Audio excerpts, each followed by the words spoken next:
Bloomsbury is usually a very leafy, quiet part of central London, but as you can hear tonight, that's not the case. It's become the unlikely focal point of the abortion debate.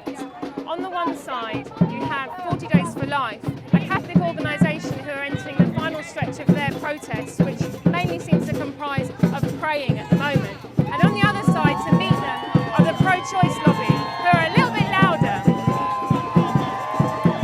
We're here to defend choice because it's under attack from groups like 40 Days for Life. We're really worried by what's going on in the national dialogue. There seems to be an onslaught at the moment, both at Parliament level, with Dorries lobbying for the reduction in the limit of the abortion, and also there's grassroots evangelical movements like Abort 67 down in Brighton and 40 Days for Life, as you can hear in the background now. So there seems to be a joined-up attack, mainly fuelled by what seems to be an American-style evangelical right wing trying to take away our choice. I feel a bit uncomfortable about demonstrating. It's just my nature. I don't like demonstrating for anything really. But as I said, I was kind of challenged when I knew this was happening, because I thought it's going to be very messy and awkward. But at the same time, I thought, if I really say that I do believe, and if you believe that it is children who are being killed, then in a way you can't just say you can believe what you think and we'll believe what you think, because in the same way, say during Hitler's Germany, when the Jews were being killed, and people sort of knew about it, but they didn't really want to know, good people. People afterwards said, why did you stand by and see it happen?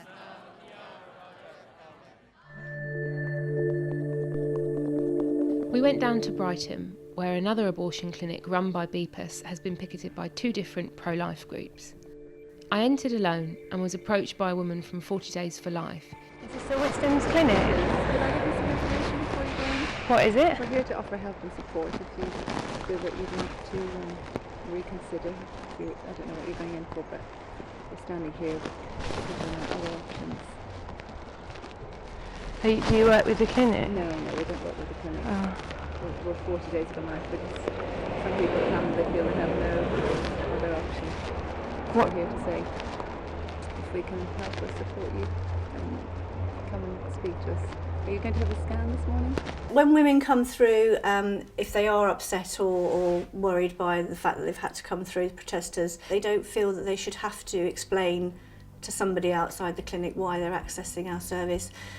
They feel that the decision is theirs, and they're perfectly legally entitled to make that decision. They shouldn't be challenged or cause unnecessary upset or distress when they already feel that this is quite distressing enough. We do ask them if they would like to write their comments so that we can produce evidence that it is causing women distress.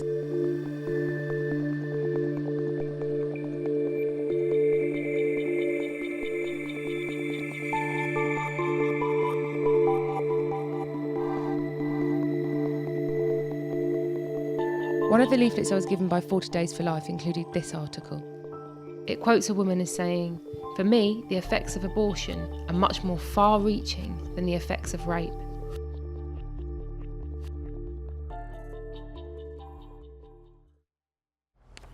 It just shows how the human, that it's human that's defeated at 10 weeks, and you can clearly see it's a human being. We believe that children and babies should have a voice, and they don't have a voice in this country. I think we have a right, freedom of speech in this country. If it's about another issue, if it's about animal rights or anything else, I think people would have a right to display images. They're using more intimidating methods than we've ever experienced, and I don't know the reason for that. My personal view is that the particular group that we have been having the problems with, their roots are based in an American group, and whether that's the reason why they are more active in trying to dissuade women, I don't know. That's 8 weeks, you can see the fingers and ribs. This is a second pro-life group called Abort 67. A local pro-choice activist secretly recorded them giving what BPUS claim is misleading information. Women, and obviously there are sort of physical side effects that can occur with abortion. So I wouldn't be able to tell you sort of the statistics exactly, but there's sort of perforation of the uterus that can make you infertile. There is a link being developed to breast cancer, though I'd have to show you a magazine thing for you to have a little read, decide for yourself on that one. And obviously their baby, and Ladies have, in some cases, they have to crush the skull with a clamp in order to remove it by suction because it's too big to fit through the suction tube. Oh my God. But also 80% of women, according to the Royal College of Psychiatrists, 80% of women who have abortions have a reaction of mental health. They have mental health problems. So, there are things like suicidal tendencies, and it's a real trauma. And there's no aftercare. Is there not? No. All of the claims made here are strongly disputed by BPAS. The Royal College of Psychiatrists last year reported that there was no increased mental health risk from having an abortion. Abort 67 told us they stand by their medical claims and compare the denial to that of the tobacco industry with cancer. They say they never harass women, insisting they are often the victims of harassment themselves, but add that if a woman feels intimidated by their pictures, that is an entirely different matter.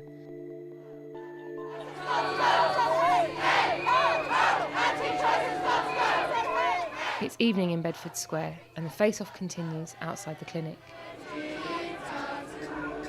If it was me, I'd already had to have made a very difficult decision, and coming here for advice and help and just being made to feel terrible, I think it's really unfair. And I think if I understand their right to protest, that's absolutely fine and I respect it. But why don't they lobby Parliament, and try and get the law changed rather than just making individual women feel bad about what they've had to do? How is that a good thing? How is that humane if they're...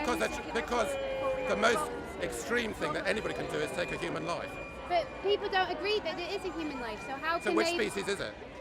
Well, it's not a life yet. No, which species is it? I don't know what the question is. I think what we're seeing at the moment is the biggest threat to women's reproductive rights in this country for over 40 years. I know what my mum fought for is now being threatened yet again.